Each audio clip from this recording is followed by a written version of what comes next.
اللهم صل على محمد وعلى آل محمد كما صليت على إبراهيم وعلى آل إبراهيم إنك حميد مجيد. اللهم بارك على محمد وعلى آل محمد كما باركت على إبراهيم وعلى آل إبراهيم إنك حميد مجيد. أما بعد فإن خير الحديث كتاب الله وخير الهدي هدي محمد صلى الله عليه وسلم وشر الأمور محدثاتها وكل محدثة بدعة وكل بدعة ضلالة. أعوذ بالله من الشيطان الرجيم. بسم الله الرحمن الرحيم. يا أيها الذين آمنوا اتقوا الله حق تقاته ولا تموتن إلا وأنتم مسلمون. الله أكبر الله أكبر الله أكبر. لا إله إلا الله والله أكبر. الله أكبر ولله الحمد. ബഹുമാന്യരായ സഹോദരന്മാരെ, സഹോദരികളെ, ജീവിതത്തിൽ കഴിവിന്റെ പരമാവധി അള്ളാഹുവിനെ സൂക്ഷിച്ചുകൊണ്ട് ജീവിക്കുകയും അള്ളാഹുവിന്റെ നിയമങ്ങളും നിർദ്ദേശങ്ങളും പരമാവധി ജീവിതത്തിന്റെ ഭാഗമാക്കുകയും ചെയ്ത് നല്ല മനുഷ്യരായി ജീവിക്കാൻ പരിശ്രമിക്കണമെന്ന് എന്നോടും നിങ്ങളോടും നമ്മുടെ എല്ലാം പരലോക രക്ഷയ്ക്ക് വേണ്ടി ആമുഖമായി ഉണർത്തുകയാണ്, വസിയ്യത്ത് ചെയ്യുകയാണ്. മരണപ്പെടുന്ന സമയത്ത് ലാ ഇലാഹ ഇല്ലല്ലാ എന്ന കലിമത്തു തൗഹീദ് ഉച്ചരിച്ചുകൊണ്ട് മരിക്കാനുള്ള സൗഭാഗ്യം റഹ്മാനും റഹീമുമായ റബ്ബ് നമുക്കെല്ലാവർക്കും പ്രദാനം ചെയ്യുമാറാകട്ടെ. ഇസ്ലാമിലെ രണ്ട് ആഘോഷങ്ങളിൽ ഈദുൽ അദ്ഹ, ബലിപെരുന്നാൾ ആഘോഷത്തിലാണ് നമ്മളെല്ലാവരും സന്നിഹിതരായിട്ടുള്ളത്. വിശ്വാസികളുടെ ആഘോഷം എന്നത് അടിസ്ഥാനമില്ലാത്ത, അതല്ലെങ്കിൽ കെട്ടുകഥകളിൽ നിന്നുള്ള ഒരാഘോഷമല്ല. എന്തിനാണ് നമ്മൾ ആഘോഷിക്കുന്നത് എന്നതിനെ കുറിച്ചുള്ള ധാരണയും എന്താണ് ഈദുൽ അദ്ഹയുടെ പ്രത്യേകത എന്നതിനെ കുറിച്ചുള്ള കാഴ്ചപ്പാടും കഴിഞ്ഞ വെള്ളിയാഴ്ചകളിലൊക്കെ വളരെ വിശദമായി സവിസ്തരം നാം പ്രതിപാദിച്ചതാണ്. മഹാനായ ഇബ്രാഹിം നബി അലൈഹിസ്സലാം അദ്ദേഹത്തിന്റെ ജീവിതത്തിൽ ചെയ്യാൻ ഒരുങ്ങിയ വലിയ ഒരു ത്യാഗത്തിന്റെ ഓർമ്മയാണ് ബലിപെരുന്നാളിനുള്ളത്. ഇബ്രാഹിം നബി അലൈഹിസ്സലാമയുടെ ജീവിതത്തിൽ ആവശ്യമായിരുന്ന, വളരെയേറെ അത്യാവശ്യമായിരുന്ന ഒരു മകനെ അല്ലാഹു സുബ്ഹാനഹു വ തആലയുടെ കൽപ്പന വന്നപ്പോൾ ആ മകനെ ബലിയറുക്കാൻ ഇബ്രാഹിം നബി അലൈഹിസ്സലാം തയ്യാറായി. പിന്നീട് അല്ലാഹു സുബ്ഹാനഹു വ തആല മകനെയല്ല, അതിന് പകരമായി കൊണ്ട് ഒരു ആടിനെ ബലിയറുക്കുക എന്ന അള്ളാഹുവിന്റെ കൽപ്പന അദ്ദേഹത്തിന് വരികയും ചെയ്തു. അപ്പോൾ ജീവിതത്തിൽ അള്ളാഹുവിന്റെ നിർദ്ദേശങ്ങൾ, അള്ളാഹു സുബ്ഹാനഹു വ തആല എന്താണോ പറയുന്നത് അത് പൂർണ്ണമായി ഉൾക്കൊള്ളാൻ ഒരു പ്രവാചകന് സാധിച്ചു എന്നതാണ് ബലിപെരുന്നാളിന്റെ വലിയ സന്ദേശം. ഇബ്രാഹിം നബി അലൈഹിസ്സലാമയെ കുറിച്ച് ഖുർആൻ പറയുന്നത് ഖദ് കാനത് ലക്കും ഉസ്വത്തുൻ ഹസനത്തുൻ ഫീ ഇബ്രാഹീമ വല്ലദീന മഅ. ഇബ്രാഹിം നബി അലൈഹിസ്സലാമയിലും അദ്ദേഹത്തിന്റെ കൂടെയുള്ളവരിലും നിങ്ങൾക്ക് ഉത്തമമായ മാതൃകയുണ്ട് എന്നതാണ്. ഇബ്രാഹിം നബി അലൈഹിസ്സലാമയുടെ ജീവിതത്തിൽ നമുക്ക് ഒരുപാട് മാതൃകകളുണ്ട്. അതിലേറ്റവും പ്രധാനപ്പെട്ട ഒരു മാതൃക, അദ്ദേഹം നിർഭയത്വമുള്ള വിശ്വാസത്തിന്റെ ഉടമയായിരുന്നു എന്നതാണ്.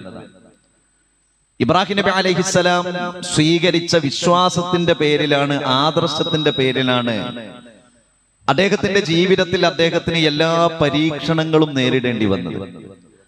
അദ്ദേഹം ആരുടെയും സ്വത്ത് അപഹരിക്കാൻ വേണ്ടി പോയിട്ടില്ല.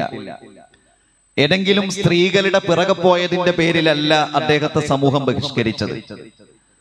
ഏതെങ്കിലും കുടുംബവുമായി, ഏതെങ്കിലും ഗോത്രവുമായി എന്തെങ്കിലും ഒരു പ്രശ്നമോ എന്തെങ്കിലും ഒരു യുദ്ധമോ ഉണ്ടായതിന്റെ പേരിലല്ല അദ്ദേഹത്തെ ആളുകൾ ബഹിഷ്കരിച്ചത്.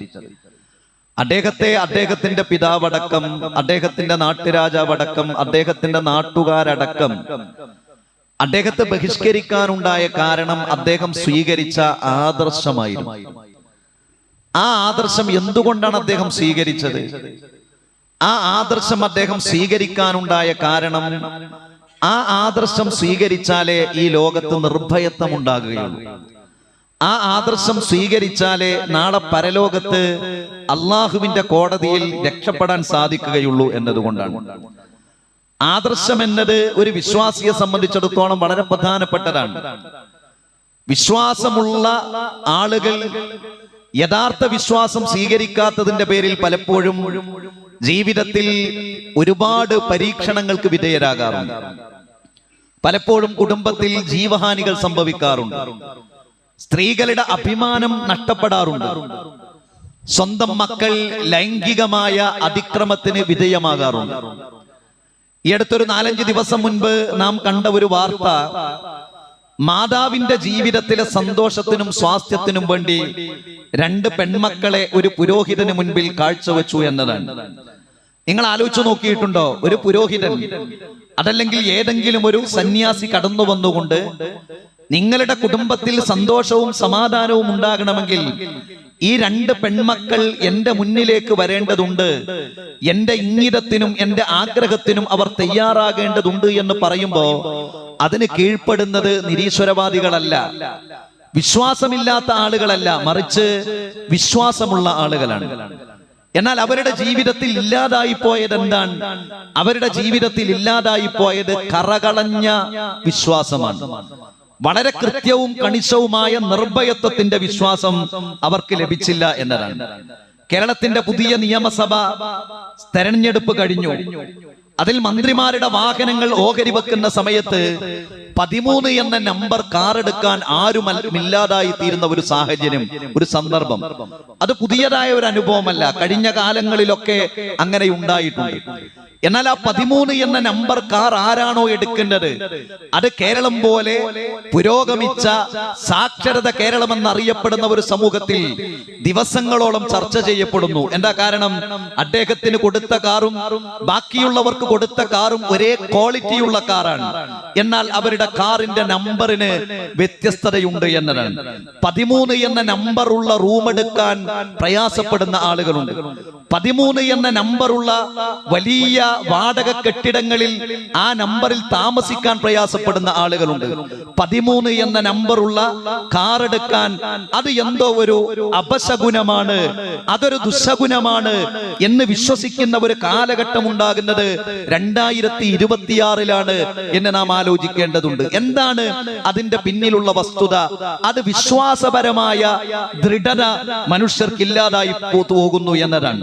വൃക്ഷങ്ങളെ ഭയപ്പെടുന്ന ആളുകൾ നമ്മുടെ സമൂഹത്തിലുണ്ട്. ചില ചെടികളെ ഭയപ്പെടുന്ന ആളുകളുണ്ട്. ചില ചെടികൾ വീടിന്റെ മുൻപിൽ ഉണ്ടായി കഴിഞ്ഞാൽ അതുണ്ടായത് കാരണത്താൽ ജീവിതത്തിൽ വലിയ പ്രയാസങ്ങളും അപകടങ്ങളും പരീക്ഷണങ്ങളും ഉണ്ടായിത്തീരുമെന്ന വിശ്വാസം നമ്മൾ ആലോചിച്ചു നോക്കിയിട്ടുണ്ടോ? നിർഭയത്വമുള്ള വിശ്വാസവും അവർക്കില്ലാത്തത് കൊണ്ടാണ് അന്ധവിശ്വാസങ്ങൾ ജീവിതത്തിലേക്ക് കടന്നു വരുന്നത്. പക്ഷികളെ ഭയപ്പെടുന്ന ആളുകളുണ്ട്. വർഷങ്ങൾക്ക് മുൻപ് ഫോറസ്റ്റ് ഡിപ്പാർട്ട്മെന്റ് വെച്ചിരുന്ന ഒരു ബോർഡ് ഉണ്ടായിരുന്നു. അതിൽ വെള്ളിമൂങ്ങയുടെ അതല്ലെങ്കിൽ മൂങ്ങയുടെ ഒരു ചിത്രമായിരുന്നു അതിലുണ്ടായിരുന്നത്.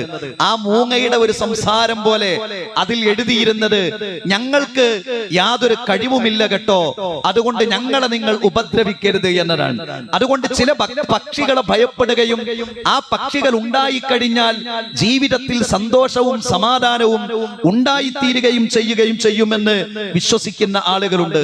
മൃഗങ്ങളെ അപശകുനമായി കാണുന്നവരുണ്ട്. ഒരു പൂച്ച വാഹനത്തിന്റെ മുന്നിലൊന്ന് ഓടിക്കഴിഞ്ഞാൽ ഇന്നത്തെ ദിവസം പോയി, ഇന്ന് ദുശകുനമാണ് എന്ന് വിശ്വസിക്കുന്നവരുണ്ട്. ശബ്ദങ്ങളെ ഭയപ്പെടുന്നവരുണ്ട്, ചൂലിനെ ഭയപ്പെടുന്നവരുണ്ട്. പിന്നിൽ നിന്നൊരാൾ വിളിച്ചു കഴിഞ്ഞാൽ ഇന്നത്തെ ദിവസത്തിൽ എല്ലാം നഷ്ടപ്പെട്ടു എന്ന് വിശ്വസിക്കുന്ന സാക്ഷരതയുള്ള വിദ്യാഭ്യാസമുള്ള ആളുകളുണ്ട്. ദിവസങ്ങളെ ദുശകുനമായി കാണുന്ന ആളുകളുണ്ട്, മാസങ്ങളെ ദുശകുനമായി കാണുന്ന ആളുകളുണ്ട്, മനുഷ്യരെ അപശകുനമായി കാണുന്ന ആളുകളുണ്ട്, സ്ഥലങ്ങളെ ദുശകുനമായി കാണുന്ന ആളുകളുണ്ട്. ഒരു വീട് കയറ്റുമ്പോൾ പോലും അതിന്റെ സ്ഥാനവും അതിന്റെ വാസ്തുശാസ്ത്രവും അതിന്റെ കന്നിമൂലയും വെച്ചുകൊണ്ട് ജീവിതത്തിലെ ഭാഗ്യ നിർഭാഗ്യങ്ങളെ കണക്കുകൂട്ടുന്ന ആളുകളുണ്ട്. അവിടെയാണ് മഹാനായ ഇബ്രാഹിം നബി അലൈഹിസ്സലാമയുടെ ഒരു ചോദ്യമുണ്ട്. ഇബ്രാഹിം നബിയെ ബഹിഷ്കരിച്ചവരോട്, ഇബ്രാഹിം നബിയെ ഭയപ്പെടുത്തിയവരോട്, ഇബ്രാഹിം നബിയെ ചില വ്യാജ ദൈവങ്ങളെ കാണിച്ചുകൊണ്ട് ഭയപ്പെടുത്തിയ ആളുകളോട് ഇബ്രാഹിം നബി അലൈഹിസ്സലാമയുടെ നിർഭയത്വമുള്ള ഒരു പ്രഖ്യാപനമുണ്ട്. വകൈഫ അഖാഫു മാ അശ്റക്തും വലാ തഖാഫൂന അന്നകും അശ്റക്തും ബില്ലാഹി മാ ലം യുനസിൽ ബിഹി അലൈക്കും സുൽത്താന ഫഅയ്യുൽ ഫരീഖൈനി അഹഖു ബിൽ അംനി ഇൻ കുൻതും തഅലമൂൻ. ഇബ്രാഹിം നബിയുടെ ചോദ്യം, വകൈഫ അഖാഫു മാ അശ്റക്തും, നിങ്ങൾ അല്ലാഹുവിൽ പങ്കു ചേർക്കുന്നതിനെ ഞാൻ എങ്ങനെ ഭയപ്പെടും? ഞാൻ എന്തിനു ഭയപ്പെടുമെന്നല്ല, ഞാൻ എങ്ങനെ ഭയപ്പെടും? എങ്ങനെയാണ് അതിനെ ഭയപ്പെടാൻ എനിക്ക് സാധിക്കുക? ഞാൻ എന്തിനാണ് അതിനെ ഭയപ്പെടുന്നത്? വലാ തഖാഫൂന അന്നകും അശ്റക്തും ബില്ലാഹി മാ ലം യുനസിൽ ബിഹി അലൈക്കും സുൽത്താന, നിങ്ങളാണെങ്കിലോ നിങ്ങൾ അല്ലാഹുവിൽ പങ്കു ചേർക്കുന്നതിനെ നിങ്ങൾ ഭയപ്പെടുന്നുമില്ല. ഫഅയ്യുൽ ഫരീഖൈനി അഹഖു ബിൽ അംനി, നമ്മുടെ കൂട്ടത്തിൽ നിർഭയത്വത്തിന് ഏറ്റവും കൂടുതൽ അർഹതയുള്ളവർ ആരാണ്? ഞാനാണോ നിങ്ങളാണോ? എന്റെ വിശ്വാസം കാരണത്താൽ, ഞാൻ സ്വീകരിച്ച എന്റെ വിശ്വാസം കാരണത്താൽ ഏകനായ സൃഷ്ടാവിനെ അല്ലാതെ അഭൗതികമായി അദൃശ്യമായി സൃഷ്ടാവിന്റെ സൃഷ്ടികളെ ഞാൻ ഭയപ്പെടുന്നില്ല. ഞാൻ ഭയപ്പെടുന്നത് ഏകനായ സൃഷ്ടാവിനെ മാത്രമാണ്. അല്ലദീന ആമനു വലം യൽബിസു ഈമാനഹും ബിളുൽമിൻ ഉലൈക ലഹുമുൽ അംനു വഹും മുഹ്തദൂൻ. ഖുർആൻ പറയുന്നു, ആരാണ് നിർഭയത്വമുള്ളവർ? നിർഭയത്വമുള്ളവർ വിശ്വാസികളാണ്. വിശ്വസിച്ചാൽ മാത്രം മതിയോ? പോരാ. വലം യൽബിസു ഈമാനഹും ബിളുൽമിൻ, അവരുടെ വിശ്വാസത്തിൽ ശിർക്ക് കലർത്താത്ത ആളുകൾക്കാണ് ഉലൈക ലഹുമുൽ അംനു, അവർക്കാണ് നിർഭയത്വമുള്ളത്. വഹും മുഹ്തദൂൻ, അവരാണ് സന്മാർഗം സ്വീകരിച്ചവർ എന്നതാണ്. അതുകൊണ്ട് ഇബ്രാഹിം നബി അലൈഹിസ്സലാമയുടെ ജീവിതത്തിലെ ഏറ്റവും പ്രധാനപ്പെട്ട മാതൃക അദ്ദേഹം സ്വീകരിച്ച നിർഭയത്വമുള്ള വിശ്വാസമാണ്. അത് ബലിപെരുന്നാളിന്റെ ഏറ്റവും വലിയ സന്ദേശമാണ്. ഇബ്രാഹിം നബി അലൈഹിസ്സലാം തന്റെ വിശ്വാസത്തെ മുറുകെ പിടിച്ചതോടൊപ്പം തന്നെ തന്റെ കുടുംബത്തിന്റെ ഐക്യവും തന്റെ കുടുംബത്തിന്റെ സ്നേഹവും തന്റെ കുടുംബത്തിനിടയിൽ നിലനിൽക്കേണ്ട ഇണക്കവും തന്റെ കുടുംബത്തിനിടയിൽ ഉണ്ടാകേണ്ട അനുസരണവും അദ്ദേഹത്തിന്റെ കുടുംബത്തിൽ ഉണ്ടായിരുന്നു എന്നതാണ്. തന്നെ ആട്ടിയോടിക്കുന്ന പിതാവ്, വീട്ടിൽ നിന്നിറങ്ങിക്കോ എന്ന് പറയുന്ന പിതാവ്, ലഅർജുമന്നക വഹ്ജുർനി മലിയ, നിന്നെ ഞാൻ കല്ലെടുത്ത് ആട്ടിയെറിഞ്ഞോടിക്കുമെന്ന് പറയുമ്പോഴും യാ അബത്തി, എന്റെ പൊന്നു ഉപ്പ എന്ന് വിളിക്കുന്ന ഇബ്രാഹിം നബിയുടെ മാതൃക, ആ വിളിച്ച ഇബ്രാഹിം നബി അലൈഹിസ്സലാമയെ സ്വന്തം മകനെ ബലിയറുക്കാൻ വേണ്ടി ഇബ്രാഹിം നബി അലൈഹിസ്സലാം ഇസ്മായിൽ നബി അലൈഹിസ്സലാമയുടെ കഴുത്തിൽ കത്തിവെക്കുന്ന സമയത്തും യാ അബത്തി, എന്റെ പൊന്നുപ്പ എന്ന് ആ ഇബ്രാഹിം നബിയെ തിരിച്ചു വിളിക്കുന്ന ഒരു മകന്റെ മാതാപിതാക്കളോട് വർത്തിക്കേണ്ട നിയമങ്ങളും കടമകളും കടപ്പാടിനെ കുറിച്ചുമുള്ള വലിയ ഒരു സന്ദേശം ഈ ബലിപെരുന്നാൾ നമുക്ക് നൽകുന്നുണ്ട്. നമ്മൾ ആലോചിച്ചു നോക്കിയിട്ടുണ്ട്, ഭാര്യ ഭർത്താക്കന്മാർ തമ്മിൽ പ്രാർത്ഥിക്കാനുള്ള പ്രത്യേകമായ ഒരു പ്രാർത്ഥന നബി കരീം സല്ലല്ലാഹു അലൈഹി വസല്ലമ പഠിപ്പിച്ചു തന്നിട്ടില്ല. ജേഷ്ഠനനിയന്മാർ തമ്മിൽ പരസ്പരം പ്രാർത്ഥിക്കാനുള്ള പ്രത്യേകമായ ഒരു പ്രാർത്ഥന നബി കരീം സല്ലല്ലാഹു അലൈഹി വസല്ലമ പ്രാർത്ഥിച്ചിട്ടില്ല. എന്നാൽ പ്രിയപ്പെട്ടവരെ, മാതാപിതാക്കൾക്ക് വേണ്ടി പ്രാർത്ഥിക്കേണ്ട പ്രത്യേകമായ ഒരു പ്രാർത്ഥന വിശുദ്ധ ഖുർആൻ നമുക്ക് പഠിപ്പിച്ചു തരുന്നുണ്ട്. റബ്ബിർഹംഹുമാ കമാ റബ്ബയാനി സഗീറ, അല്ലാഹുവേ എന്റെ മാതാപിതാക്കളോട് നീ കരുണ ചെയ്യണം റബ്ബേ. എന്നോട് എന്റെ മാതാപിതാക്കൾ ചെറുപ്പത്തിൽ കരുണ ചെയ്തതുപോലെ എനിക്ക് അവരോട് തിരിച്ച് കരുണ ചെയ്യാൻ സാധിക്കുകയില്ല. ഞാൻ എത്ര അധ്വാനിച്ചാലും, ഞാൻ എത്ര പകരം കൊടുത്താലും, ഞാൻ എത്ര സംരക്ഷിച്ചാലും, ഞാൻ എത്ര നല്ല വാക്ക് പറഞ്ഞാലും, ഞാൻ എത്ര സ്വസ്ഥതയും സമാധാനവും കൊടുത്താലും, ഞാൻ എത്ര പൊന്നുപോലെ എന്റെ പ്രായമായ മാതാപിതാക്കളെ നോക്കിയാലും എന്നോടവർ വർത്തിച്ചതുപോലെ തിരിച്ചവരോടും എനിക്ക് വർത്തിക്കാൻ കഴിയില്ല. കാരണം തിരിച്ചു വർത്തിക്കാനുള്ള ഒരു അവസ്ഥ നമുക്ക് സാധിക്കുകയില്ല. അതുകൊണ്ട് റബ്ബി റഹ്മുഹുമാ കമാ റബ്ബയാനി സഗീറ, അല്ലാഹുവേ എന്റെ മാതാപിതാക്കൾ എന്നോട് കരുണ കാണിച്ചതുപോലെ നീ അവരോട് കരുണ കാണിക്കണമേ എന്ന പ്രാർത്ഥന സഹോദരങ്ങളെ വലിയ ഗുണപാഠമാണ് നമുക്ക് നൽകുന്നത്. രാപ്പകൽ വ്യത്യാസമില്ലാതെ മക്കൾക്ക് വേണ്ടി കഷ്ടപ്പെട്ട മാതാപിതാക്കൾ, രാപ്പകൽ വ്യത്യാസമില്ലാതെ ഇല്ലായ്മയുടെ കാലത്ത്, പ്രതിസന്ധിയുടെ കാലത്ത്, ദുരിതത്തിന്റെ കാലത്ത്, പുരോഗമനം സാധ്യമാകാത്ത കാലത്ത്, സാമ്പത്തികമായ പ്രയാസങ്ങളുള്ള കാലത്ത് മക്കൾക്ക് വേണ്ടി അധ്വാനിച്ച മാതാപിതാക്കൾ, ആ മാതാപിതാക്കളോടുള്ള ബാധ്യതയും കടപ്പാടും വളരെ പ്രധാനപ്പെട്ടതാണ്. പ്രവാസ ലോകത്ത് വിവാഹം കഴിച്ചതിന് ശേഷം 1-2 മാസം മാത്രം നാട്ടിൽ നിന്ന് പ്രവാസ ലോകത്തേക്ക് പോയി തിരിച്ചു വരുമ്പോ 10, 55, 60 വയസ്സായി കഴിയുമ്പോ ആ മാതാപിതാക്കളോട് മാന്യമായി ഒന്ന് സംസാരിക്കുക പോലും ചെയ്യാതെ പിന്നെ ആരാധനകളിൽ, അനുഷ്ഠാനങ്ങളിൽ, രൂപഭാവങ്ങളിൽ, മതത്തിന്റെ വേഷഭൂഷാദികളിൽ നാം എത്ര മികച്ചു നിന്നിട്ടും കാര്യമില്ല. ആ മാതാപിതാക്കളോട് ഒരു നല്ല വാക്കു പറയാൻ, അവരെ ചേർത്തുപിടിക്കാൻ, അവരുടെ മനസ്സിന് സന്തോഷം പകർന്നു നൽകാൻ ഈ ദിനങ്ങളിൽ നമുക്ക് സാധിക്കേണ്ടതുണ്ട്.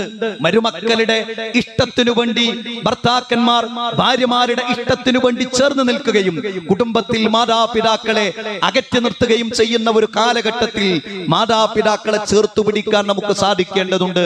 വളരെ പ്രധാനപ്പെട്ട പ്രസിദ്ധരായ ചില ആളുകൾ വൃദ്ധസദനങ്ങൾ സന്ദർശിക്കുന്ന സമയത്ത് നാം കാണുന്ന ചില കാഴ്ചകളുണ്ട്, നാം ചിന്തിക്കേണ്ട ചില വസ്തുതകളുണ്ട്. ഈ മാതാപിതാക്കൾക്ക്, പ്രായമായ ഈ അമ്മമാർക്ക്, പ്രായമായ ഈ ഉമ്മമാർക്ക് മക്കളുണ്ട്, ജീവിച്ചിരിക്കുന്നവരുണ്ട്, വിവിധ രാജ്യങ്ങളിൽ കഴിയുന്നവരുണ്ട്, എത്രയോ ശമ്പളം വാങ്ങുന്നവരുണ്ട്, ഭാര്യയുടെയും മക്കളുടെയും ഇഷ്ടത്തിനനുസരിച്ച് നിൽക്കുന്നവരുണ്ട്. എന്നാൽ പ്രായമായ ആ മാതാപിതാക്കളെ സംരക്ഷിക്കാൻ കഴിയാത്തവർ ഈ ലോകത്ത് തന്നെ ശിക്ഷക്ക് അർഹരാണ് എന്ന് നബി കരീം സല്ലല്ലാഹു അലൈഹി വസല്ലമ നമ്മെ പഠിപ്പിക്കുകയാണ്. അതുകൊണ്ട് പ്രിയപ്പെട്ടവരെ, മാതാപിതാക്കളോട് നല്ല വാക്ക് സംസാരിക്കാൻ, അവരോട് മാന്യമായി വർത്തിക്കാൻ, അവർക്ക് വേണ്ടിയുള്ള കാര്യങ്ങൾ ചെയ്തു കൊടുക്കാൻ ജീവിതത്തിൽ കഴിയുക എന്നതാണ് ഒരു മനുഷ്യന്റെ ഏറ്റവും വലിയ ക്വാളിറ്റി എന്നത്. അതാണ് ഇബ്രാഹിം നബിയിൽ നമുക്കുള്ള മാതൃക. ഈ ഇബ്രാഹിം നബി അലൈഹിസ്സലാമയെ ഖലീലുല്ലാഹ് എന്ന അല്ലാഹു സുബ്ഹാനഹു വ തആല പരിചയപ്പെടുത്തിയ ഈ ഇബ്രാഹിം നബി അലൈഹിസ്സലാമയെ അല്ലാഹു തിരുത്തിയ ഒരു സന്ദർഭമുണ്ട്. അല്ലാഹു തിരുത്തിയ ഒരു സന്ദർഭമുണ്ട്. അതൊരു പ്രാർത്ഥനയുമായി ബന്ധപ്പെട്ടതാണ്. വഇദ ഖാല ഇബ്രാഹീമു റബ്ബി ജഅൽ ഹാദാ ബലദൻ ആമിന വർസുഖ് അഹ്ലഹു മിനസ് സമറാത്തി മൻ ആമന ബിൻഹും ബില്ലാഹി വൽ യൗമിൽ ആഖിർ. ഇബ്രാഹിം നബിയുടെ പ്രാർത്ഥന. വഇദ ഖാല ഇബ്രാഹീമു, ഇബ്രാഹിം നബി അലൈഹിസ്സലാം പറഞ്ഞ സന്ദർഭം, റബ്ബി ജഅൽ ഹാദാ ബലദൻ ആമിന, അല്ലാഹുവേ ഈ മക്കയെ നീ നിർഭയത്വമുള്ള ഒരു നാടാക്കണം റബ്ബേ. വർസുഖ് അഹ്ലഹു മിനസ് സമറാത്തി മൻ ആമന മിൻകും ബില്ലാഹി വൽ യൗമിൽ ആഖിർ, അല്ലാഹുവിലും അന്ത്യദിനത്തിലും വിശ്വസിക്കുന്നവർക്ക് നീ ധാരാളമായി കായ്ക്കനികളും ഫലഭൂയിഷ്ടമായ അവരുടെ ഭക്ഷണവും നീ നൽകണമേ എന്ന് ഇബ്രാഹിം നബി അലൈഹിസ്സലാം പ്രാർത്ഥിക്കുകയാണ്. ആർക്കു വേണ്ടി? അല്ലാഹുവിലും അന്ത്യദിനത്തിലും വിശ്വസിക്കുന്നവർക്ക്. അവിടെ ഇബ്രാഹിം നബി അല്ലാഹു തിരുത്തി. എന്താ തിരുത്താൻ കാരണം?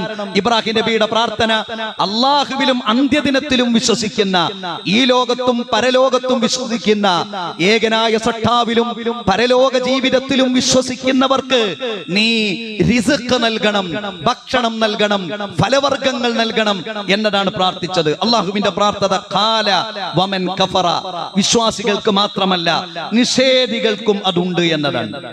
വിശ്വസിച്ചവർക്ക് മാത്രമല്ല, അല്ലാഹുവിലും അന്ത്യദിനത്തിലും വിശ്വസിച്ചവർക്ക് മാത്രമല്ല, അവിശ്വസിച്ചവർക്കും ഇവിടെ ഭക്ഷണങ്ങളും സൗകര്യങ്ങളും ഫലവർഗ്ഗങ്ങളും ഉണ്ട് എന്നതാണ്. പ്രിയപ്പെട്ടവരെ, ഇത് നമ്മെ പഠിപ്പിക്കുന്ന പാഠം എന്താണ്? ഇത് നമ്മെ പഠിപ്പിക്കുന്ന പാഠം എന്താണ്? ഈ ലോകത്ത് മനുഷ്യരായി കാണാൻ സാധിക്കുക എന്നതാണ്. അത് ഇസ്ലാമിന്റെ പ്രധാനപ്പെട്ട സന്ദേശമാണ്. അത് ആരെയെങ്കിലും സോപ്പിടാനല്ല, ആരുടെയെങ്കിലും മുൻപിൽ മതേതരത്വം ചമയാനല്ല, മറിച്ചോ അതാണ് മതം പഠിപ്പിക്കുന്നത്. 1400 വർഷങ്ങൾക്ക് മുൻപ് അറഫ മൈതാനിയിൽ വെച്ച് നബി കരീം സല്ലല്ലാഹു അലൈഹി വസല്ലമയുടെ പ്രാർത്ഥനയതാണ്. ഇന്ന ദിമാഅക്കും വഅംവാലക്കും വഅറാലക്കും ഹറാമുൻ അലൈക്കും കഹുർമത്തി യൗമിക്കും ഹാദാ വഫീ ബലദിക്കും ഹാദാ വഫീ ശഹരിക്കും ഹാദാ.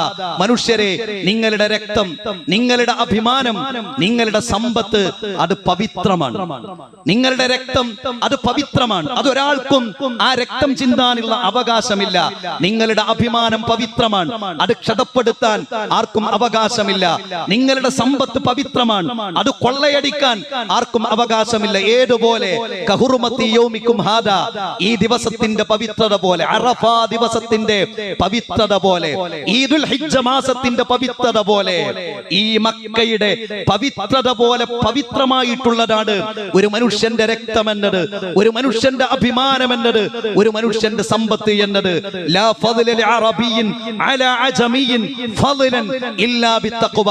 ഒരറബിക്കും ഒരനറബിയേക്കാളും യാതൊരു ശ്രേഷ്ഠതയുമില്ല ദൈവിക ഭക്തിയുടെ അടിസ്ഥാനത്തിലല്ലാതെ എന്നത് മനുഷ്യാവകാശങ്ങൾ തൊട്ടു തീണ്ടിയിട്ടില്ലാത്ത ഒരു കാലഘട്ടത്തിൽ 1400 വർഷങ്ങൾക്ക് മുൻപ് നബി കരീം സല്ലല്ലാഹു അലൈഹി വസല്ലമ മാനവികതയുടെ, മനുഷ്യപ്പറ്റിന്റെ, മനുഷ്യത്വത്തിന്റെ, ബഹുസ്വരതയുടെ സന്ദേശം ഈ ലോകത്തിന് പഠിപ്പിച്ചു കൊടുക്കുകയാണ്. അതാണ് ഇസ്ലാം മുന്നോട്ട് വെക്കുന്നത്. മനുഷ്യരെ മനുഷ്യരായി കാണണം. നമുക്കറിയുമോ, മുസ്ലിം സമുദായത്തിന്റെ വൈകാരികതയെ ഇളക്കിവിടാൻ വേണ്ടി ആവർത്തിച്ചാവർത്തിച്ച് വർഗീയ പ്രസ്താവനകൾ നടത്തുന്ന ആളുകളുണ്ട്. അവർ ഉദ്ദേശിക്കുന്നത്, അവർ താല്പര്യപ്പെടുന്നത്, അവർ ആഗ്രഹിക്കുന്നത് നമ്മുടെ ഭാഗത്ത് നിന്ന് വൈകാരികമായ പ്രതികരണങ്ങൾ ഉണ്ടാകണമെന്നതാണ്. മനുഷ്യരെന്ന നിലക്ക് വൈകാരിക പ്രതികരണങ്ങൾ ഉണ്ടാക്കാൻ പലപ്പോഴും നമുക്ക് തോന്നിപ്പോകും. അവരുടെ ആഗ്രഹങ്ങൾക്ക് നാം കീഴൊതുങ്ങി കൊടുക്കരുത്. വിവേകത്തോടുകൂടി, വിചാരത്തോടുകൂടി, ചിന്തയോടുകൂടി, മാന്യതയോടുകൂടി വർത്തിക്കുക എന്നതാണ് നമ്മുടെ കടമ. വലാ തസ്തവിൽ ഹസനതു വല സയ്യിഅ, നന്മയും തിന്മയും സമമാകുകയില്ല. ഇദ്ഫഅ ബില്ലതി ഹിയ അഹ്സൻ, നിന്നോട് തിന്മയിൽ വർത്തിക്കുന്നവരോട് നീ നന്മയിൽ വർത്തിക്കുക. നിനക്കും അവർക്കും ശത്രുതയുണ്ടെങ്കിൽ പോലും അവർ നിന്റെ ഉറ്റമിത്രമായി തീരും. നല്ല ക്ഷമയുള്ളവർക്കേ അതിന് സാധിക്കുകയുള്ളൂ. ദൈവീകമായ പ്രത്യേകമായ അനുഗ്രഹം സിദ്ധിച്ചവർക്കേ അതിന് സാധിക്കുകയുള്ളൂ എന്നതാണ്. അതുകൊണ്ട് സമാധാനമായി, ശാന്തമായി ഒരു ബഹുസ്വര സമൂഹത്തിൽ മനുഷ്യരോട് ഇടപഴകുക എന്നത് മതനിയമമായി കൊണ്ടാണ് ഇസ്ലാം പഠിപ്പിക്കുന്നത്. അതുകൊണ്ട് പ്രിയപ്പെട്ടവരെ, പെരുന്നാളിന്റെ ദിനങ്ങൾ മനുഷ്യരെ സ്നേഹിക്കാനുള്ള സന്ദേശമായി നാം പഠിപ്പിക്കണം. നാം ആഘോഷിക്കുമ്പോൾ, നാം സന്തോഷിക്കുമ്പോൾ, നാം ബലിപെരുന്നാൾ ആഘോഷിക്കുമ്പോൾ മെഡിക്കൽ കോളേജിന്റെ റൂമുകളിൽ, വരാന്തകളിൽ, അടുത്ത് താമസിക്കാൻ പറ്റിയ സ്ഥലങ്ങളിൽ തന്റെ മാതാവിനെ നാട്ടിലേക്ക് കൊണ്ടുവരാനുള്ള ആരോഗ്യമില്ല, രോഗാതുരമായ അവസ്ഥയാണ്, അതുകൊണ്ട് ഡിസ്ചാർജ് ആയിട്ടുണ്ട്, എന്നാലും ഞങ്ങൾ 3 ദിവസം ഇവിടെ റൂം എടുത്ത് താമസിക്കുകയാണ് എന്ന് പറയുന്ന നമ്മുടെ കുറെ സഹോദരങ്ങൾ രോഗികളായി എത്രയോ ഹോസ്പിറ്റലുകളിലുണ്ട്. ഹോസ്പിറ്റലുകൾക്കടുത്തുള്ള റൂമുകളിലുണ്ട്, വീടുകളിലുണ്ട്. അവരെല്ലാം നമ്മെ വിളിച്ചുകൊണ്ട് പറയുന്നത് പ്രാർത്ഥിക്കണം കേട്ടോ എന്നതാണ്. എന്റെ മാതാവിന് വേണ്ടി പ്രാർത്ഥിക്കണം. എന്തിനു വേണ്ടി പ്രാർത്ഥിക്കണം? വേദനയൊന്ന് കുറഞ്ഞു കിട്ടാൻ പ്രാർത്ഥിക്കണം. രോഗം മാറാനല്ല, വേദനയില്ലാതെ രാത്രി ഒന്ന് കിടന്നുറങ്ങാൻ പ്രാർത്ഥിക്കണം. എന്റെ മകന് വേണ്ടി പ്രാർത്ഥിക്കണം കേട്ടോ. എന്തിനു പ്രാർത്ഥിക്കണം?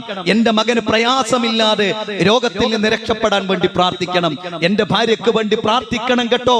എന്റെ ഭാര്യക്ക്, എനിക്ക് 6 മാസം പ്രായമായ ഒരു മകനാണ്, പ്രാർത്ഥിക്കണം കേട്ടോ ദീർഘായുസ് ലഭിക്കാൻ എന്ന് പറയുന്ന ആളുകളുണ്ട്. പ്രിയപ്പെട്ടവരെ, രോഗികൾക്ക് വേണ്ടി പ്രാർത്ഥിക്കുകയും രോഗസന്ദർശനം നടത്തുകയും ചെയ്യുക എന്നത് ഏറെ ശ്രേഷ്ഠകരമായിട്ടുള്ള ഒന്നാണ്. ഒരാൾ പ്രഭാതത്തിൽ രോഗസന്ദർശനം നടത്തിയാൽ 70,000 മലക്കുകൾ പ്രദോഷം വരെ അവർക്ക് വേണ്ടി പ്രാർത്ഥിക്കുമെന്നാണ്. പ്രദോഷത്തിൽ സന്ദർശനം നടത്തിയാൽ പ്രഭാതം വരെ പ്രാർത്ഥിക്കുമെന്നതാണ്. വിധവകൾ, പ്രയാസപ്പെടുന്നവർ, കഷ്ടപ്പെടുന്നവർ, യതീമുകൾ എല്ലാം നമ്മുടെ സമൂഹത്തിലുണ്ട്. ഭർത്താക്കന്മാർ നഷ്ടപ്പെട്ട് ആദ്യത്തെ പെരുന്നാള് കഴിച്ചുകൂട്ടുന്ന ഭാര്യയുടെ മനസ്സിലെ സങ്കടകരമായ അവസ്ഥയുണ്ട്.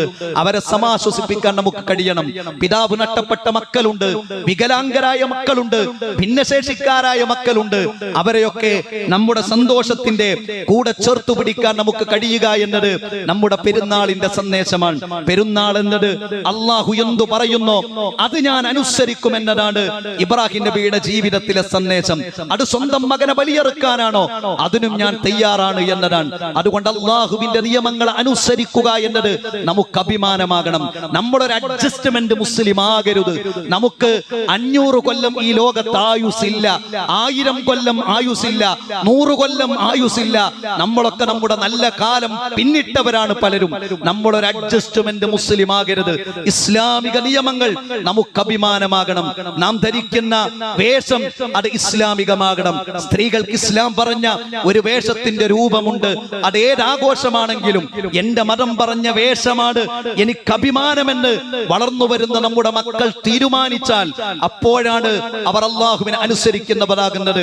നമ്മുടെ ജീവിതം, നമ്മുടെ മുന്നോട്ടുള്ള ഗമനം അള്ളാഹുവിനെ ഇഷ്ടപ്പെടുന്നത് പോലെ ജീവിക്കാൻ നമുക്ക് സാധിക്കേണ്ടതുണ്ട്. ലോകത്തിന്റെ വിവിധ ഭാഗങ്ങളിൽ മുസ്ലിമായി എന്നതിന്റെ പേരിൽ മാത്രം വേട്ടയാടപ്പെടുന്ന, കുരുതിക്ക് വിധേയമാക്കപ്പെടുന്ന, താമസിക്കാൻ വീടില്ലാത്ത, ക്ലസ്റ്റർ ബോംബുകളെ ഭയപ്പെട്ടുകൊണ്ട് ജീവിക്കുന്ന എത്രയോ സഹോദരങ്ങളുണ്ട്. അവർക്ക് വേണ്ടി നാം പ്രാർത്ഥിക്കണം പ്രിയപ്പെട്ടവരെ. അല്ലാഹു സുബ്ഹാനഹു വ തആല അവർക്കെല്ലാം നിർഭയത്വമുള്ള ഒരവസ്ഥ ഈ ദുനിയാവിൽ പ്രദാനം ചെയ്യുമാറാകട്ടെ. നമ്മിൽ നിന്ന് മരണപ്പെട്ടവർക്ക് അല്ലാഹു സ്വർഗം പ്രദാനം ചെയ്യുമാറാകട്ടെ. നമ്മുടെ ജീവിതത്തിലെ പ്രതിസന്ധികളിൽ നിന്ന്, പ്രയാസങ്ങളിൽ നിന്ന് റഹ്മാനായ നാഥൻ നമ്മെ രക്ഷപ്പെടുത്തുമാറാകട്ടെ. നമ്മുടെ കുടുംബത്തിൽ അല്ലാഹു സന്തോഷവും സമാധാനവും പ്രദാനം ചെയ്യുമാറാകട്ടെ. അല്ലാഹുവാണ് വലിയവനെന്ന ആവർത്തിച്ചുള്ള തക്ബീർ അയ്യാമുത്ത ശരീക്കിന്റെ അശ്വർ വരെ നാം നിർവഹിക്കുക എന്നത് സുന്നത്തായിട്ടുള്ള കാര്യമാണ്. ആ കാര്യം പരമാവധി നിർവഹിക്കാൻ അല്ലാഹു നമ്മെ അനുഗ്രഹിക്കുമാറാകട്ടെ.